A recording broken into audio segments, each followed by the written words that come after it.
Voy a presentar la sección de morbimortalidad del equipo B de cirugía endocrina y pared compleja.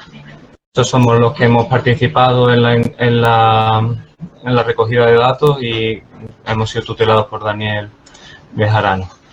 Esta ha sido la bibliografía utilizada para la parte de cirugía endocrina, para la parte de pared compleja, los estándares para la acreditación de unidades de cirugía endocrina y los estándares para la acreditación de unidades de pared. Sí, también parte de la base de... Vale, pues voy a analizar primeramente la morbimortalidad asociada a la cirugía de tiroides. Operaron un total de 66 pacientes, 3/4 de ellos partes mujeres con un riesgo anestésico entre 2 y 3 mayoritariamente. La indicación quirúrgica principal fue la sospecha de malignidad, siendo 5 casos que se intervinieron ya con una confirmación de cáncer, 17 se intervinieron por bocio, 6 por hipertiroidismo y tuvimos un caso de un quiste branquial. En el compendio de las intervenciones, 35 fueron tiroidectomías totales, 19 EMI, 5 totalizaciones y ya cirugía asociada a vaciamiento central, pues vaciamiento 2 de vaciamiento central, 2 lateral y vaciamiento colateral. ¿Vale? No hubo ningún caso necesidad de reimplante de paratiroides y en una hemitiroidectomía y en una tiroidectomía total se asocia además también paratiroidectomía por adenoma paratiroideo.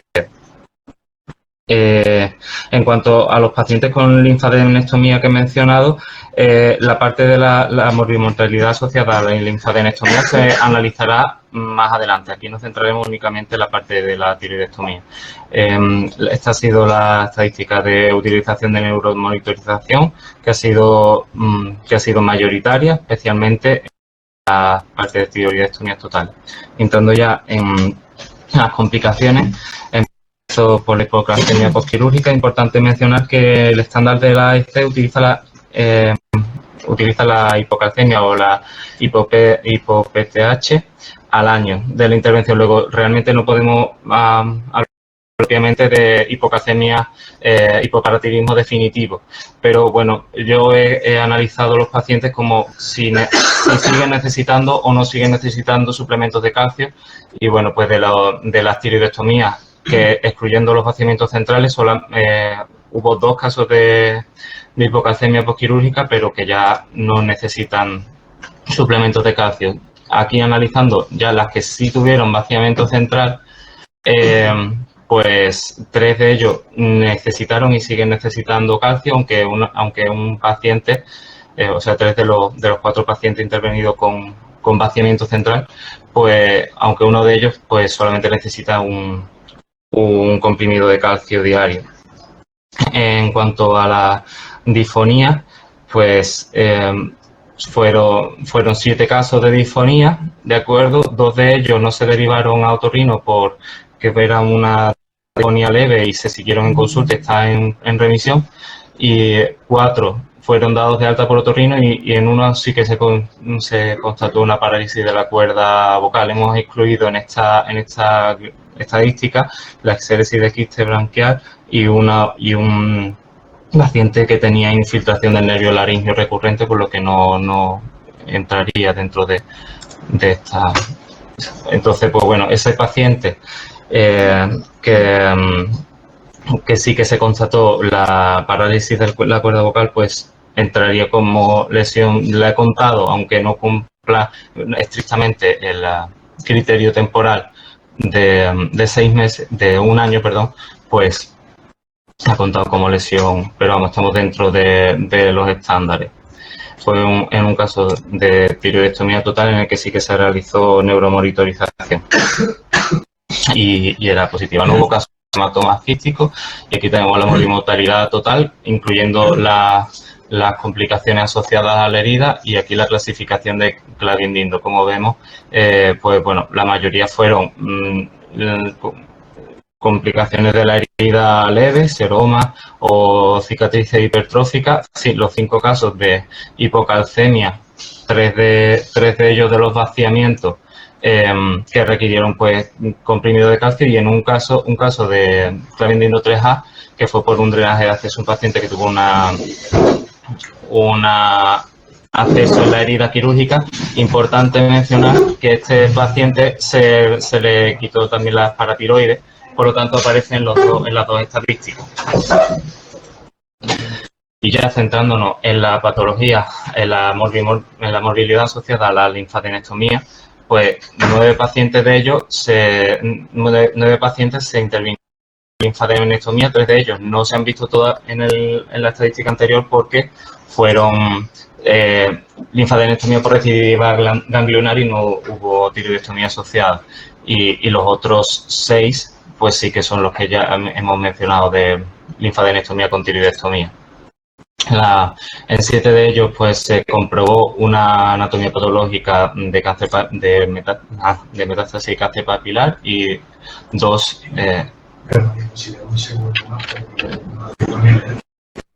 vale, de acuerdo. De acuerdo, pues estas son las complicaciones, la morbilidad que hemos tenido en cuanto a la linfadenectomía, todas clavindino tipo 1. Una cicatriz hipertrófica, una desviación de la comisura vocal leve y en remisión, y tuvimos un caso de lesión parcial del nervio accesorio derecho y de parálisis del nervio frénico derecho, que en la consulta de neurología no descartan que pudiera ser de un origen inflamatorio, pero bueno, ya ha recuperado la mujer haya recuperado movilidad en el hombro por completo y ha sido de alta por ellos. Entrando ya en la cirugía de paratiroides, se intervinieron 20 pacientes, casi todas mujeres, y con un ASA inferior a 4. Bueno, casi todas fueron también exploraciones unilaterales, y hemos tenido una tasa de persistencia de hipoparatiroidismo solamente pues en un caso, que fue intervenida es una paciente que está todavía en proceso de decisión, pero sí que se constató al mes de la intervención que tenía la PTA elevada en 126, pero es importante mencionar que durante la intervención sí que se cumplieron los criterios de Miami con un descenso de la PTH del 60%. Esta ha sido pues la morbilidad asociada, además del paciente que mencioné en la tiroidectomía, que requirió el drenaje de acceso, también pues un seroma. ¿Vale? Y pues aquí está el paciente del seroma, un clavindino de 3A para arriba. En cuanto a la cirugía de suprarrenales, solamente hemos tenido dos casos. Una suprarrenalectomía pues laparoscópica por un feocromocitoma, y un paciente por una suprarrenalectomía abierta. Abierta fue porque los urólogos, fue una intervención conjunta con urología, y por una nefrectomía por un cáncer renal con metástasis adrenales, y convirtieron los urólogos. Entonces, por eso se convirtió. No hubo morbilidad asociada y tuvieron una estancia de 3-4 días. Y entrando ya en la cirugía de pared compleja, pues se intervinieron 15 casos, 3/4 partes mujeres, y todos casos con una ASA inferior a 4, con una IMC medio de 32, y conseguimos una estancia media de 4 días, que como veremos más adelante está dentro de la media española. Bueno, aquí expongo un poquito lo que es las localizaciones principales. La mayoría fueron de umbilicales y supraumbilicales, y tenemos pues esta distribución de tamaño. Al ser una unidad de pared compleja, la mayoría fueron pues defectos grandes, y estos son los tipos de hernias como tal. Casi la mitad fueron ventroplastia, o sea, recidiva de ventroplastia previa, y la otra mitad pues de ventraciones sin intervención previa. 6 en una única localización y 2 en diferentes localizaciones, en línea media y lateral. Entonces, estas fueron las intervenciones que se realizaron: 2 rives, 6 rives estopa, 2 TAR, un emitar y un reverso TAR, y 3 otras técnicas. Y en 2 ocasiones se asociaron otras intervenciones. Una mujer que se intervino, fue intervenida por Gine, de un carcinoma seroso de ovario, y un paciente que tuvo un rechazo de una malla que tenía de hacía 10 años, que hizo exéresis de la malla y resección de 15 centímetros de delgado porque está comprometido. Y bueno, aquí tenemos la morbilidad, incluye que fueron todos